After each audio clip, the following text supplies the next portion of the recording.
किसी समय की बात है। एक छोटे से नगर में एक महात्मा रहते थे। वे बहुत सरल और सच्चे इंसान थे। उनका जीवन सत्य, अहिंसा और दया के सिद्धांतों पर आधारित था। नगर के लोग उन्हें बहुत सम्मान देते थे और उनकी बातों को आदर से सुनते थे। महात्मा जी का आश्रम नगर के किनारे एक छोटे से जंगल के पास था, जहां वे प्रकृति के साथ शांतिपूर्वक अपना समय व्यतीत करते थे। महात्मा जी का एक नियम था, जो भी उनके पास अपनी समस्याएं लेकर आता, वे धैर्यपूर्वक उसकी बात सुनते और उसे सच्चे मार्ग पर चलने की प्रेरणा देते। उनके शब्दों में इतनी शक्ति थी कि दुखी से दुखी व्यक्ति भी आशा की नई किरण लेकर लौटता। नगर के एक व्यापारी का बेटा आलसी और घमंडी हो गया था। वह अपने पिता की संपत्ति पर ऐशो आराम से जीता और दूसरों की परवाह नहीं करता था। व्यापारी को चिंता हुई तो उन्होंने महात्मा जी के पास जाकर मदद मांगी। महात्मा जी ने कहा, उसे मेरे पास भेज दो, मैं उससे बात करूंगा। अगले दिन व्यापारी ने अपने बेटे को महात्मा जी के आश्रम भेजा।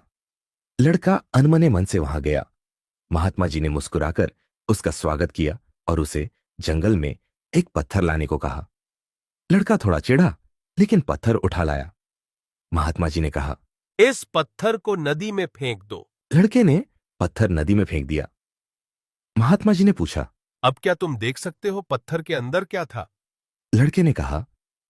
नहीं, वह तो पानी में डूब गया। महात्मा जी ने समझाया, बिल्कुल, इसी तरह तुम्हारा अहंकार तुम्हारी अच्छाई को ढक रहा है।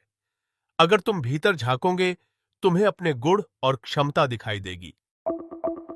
अगर आपको इसमें कुछ बदलाव चाहिए तो बताइए।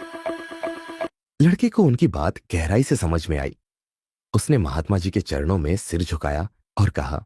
मुझे क्षमा करें, मैं अपने जीवन को सही दिशा में मैं ले जाऊंगा। वह वापस घर लौटा और मेहनत, विनम्रता और ईमानदारी से जीवन जीने लगा।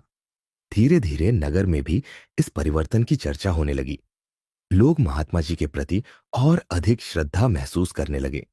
महात्मा जी ने कभी किसी से कुछ नहीं मांगा, लेकिन उन्होंने सबको अमूल्य शिक्षा दी कि जीवन का असली सुख दूसरों की सेवा, सच्चाई और आत्म जागरण में है। इस प्रकार वह महात्मा नगर के लोगों के लिए एक दीप स्तंभ बन गए, जो हर किसी के जीवन को प्रकाशमान कर रहे थे।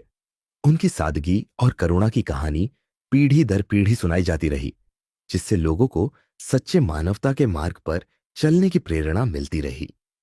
सीख: अहंकार को छोड़कर आत्मचिंतन और सेवा का मार्ग अपनाने से ही जीवन में वास्तविक सुख और शांति मिलती है।